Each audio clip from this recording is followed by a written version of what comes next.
So today I want to explain the difference to you between the Revolutionary War and the Revolutionary Era. First, when did the Revolutionary War take place? 1775 to 1783. Don't be confused. The Declaration of Independence is not agreed upon until July 2nd, 1776, that it's read to the people on July 4th, 1776, which is why we have all those fireworks and picnics and other fun things on the 4th of July. That was not the beginning of the war.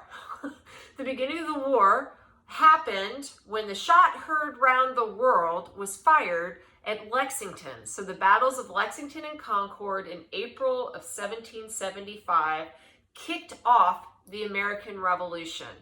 And then we fought this war, which was very difficult. The outcome was not at all preordained.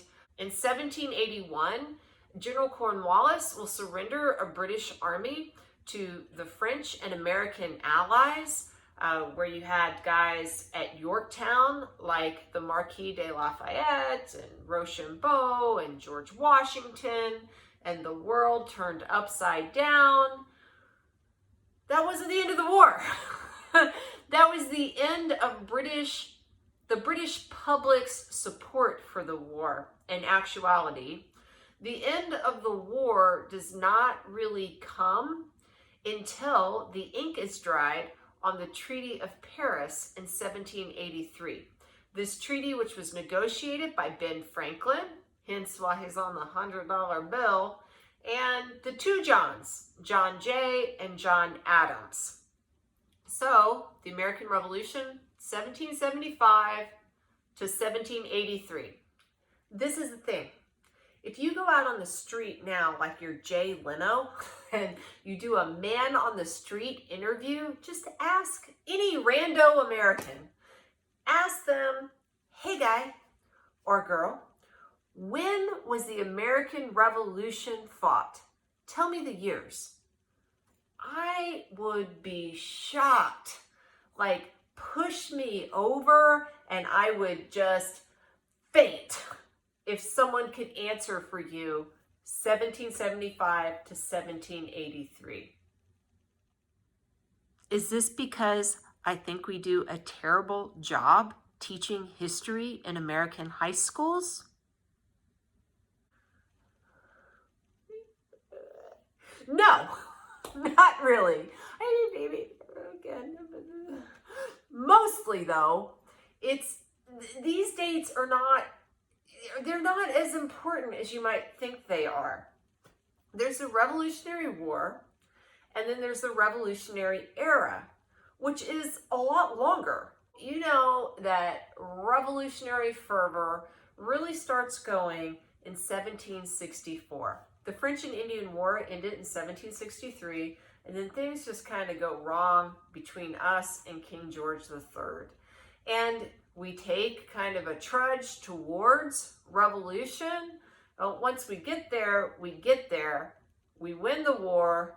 Yay! We're held together by a super weak document called the Articles of Confederation. And this means the country is super unstable. People are going to even rise up within the states. There's going to be something called Shays' Rebellion.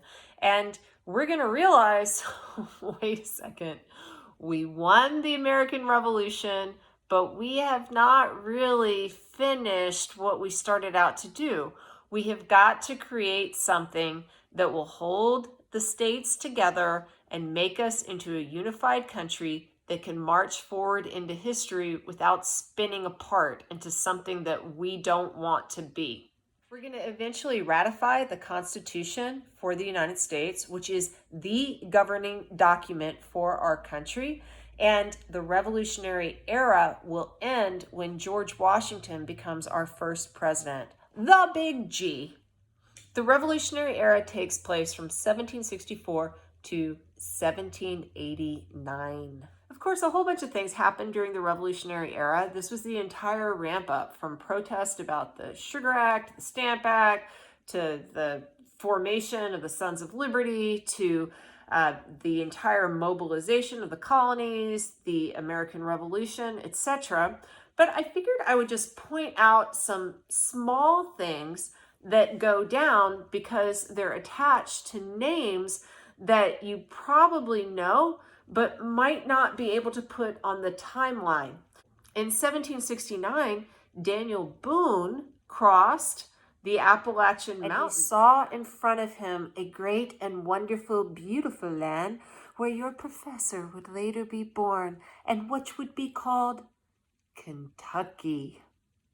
Well, born in the early 1750s in West Africa, Phillis Wheatley wrote a poem about George Washington in 1775. As far as the Revolutionary era is concerned, with this poem, she starts to create this vision of George Washington as founding father. Next, we come to a young man named Nathan Hale, who had been a student at Yale University with several of his brothers who all end up fighting for the American Revolution.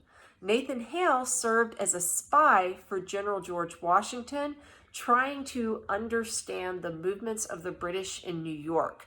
Unfortunately, he was captured and he was hung under the orders of General Howe. He's famous because of something that he said. "I only regret I have but one life to live for my country."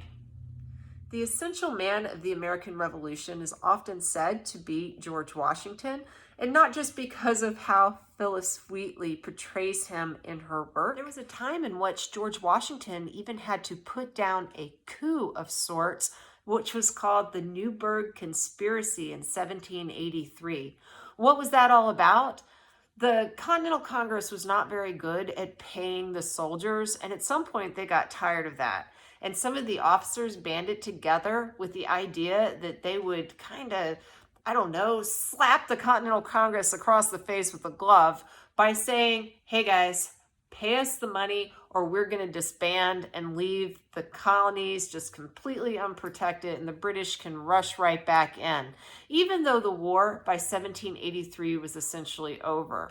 Well, of course, this did not go down very well with the Big G, and he tried to cool the passions of his officers, which included men like Horatio Gates, who was a general at Saratoga. Washington appeared at some point to talk to these men, to read them something that he thought they needed to know. And he had to pull from his jacket some glasses, and he puts those on and he looks down again at the paper and kind of offhandedly, he says, "Gentlemen, you must pardon me, for I have not only grown gray, but almost blind in the service of my country."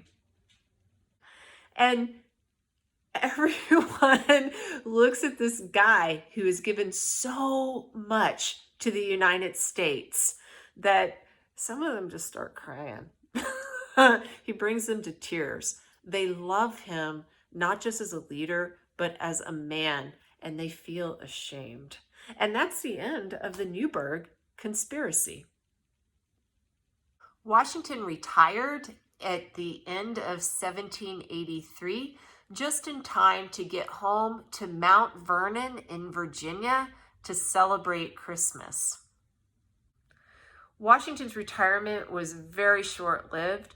He was later asked to preside over the Constitutional Convention, and then he will end up getting elected unanimously to serve as the first president of the United States. He took office in 1789, which would be the beginning of a new era, the era of the early republic, as the Revolutionary era was done. Of course, we're going to go more into depth about exactly what takes place between 1783 and 1789. But for now, I just want you to know the United States didn't have everything together all at once. It was not like a snap of the finger. So when you look at other countries around the world as they struggle after war, maybe you should say to yourself, gosh, we didn't get everything together immediately. Because we didn't. It takes a little while to figure things out. Talk to you later.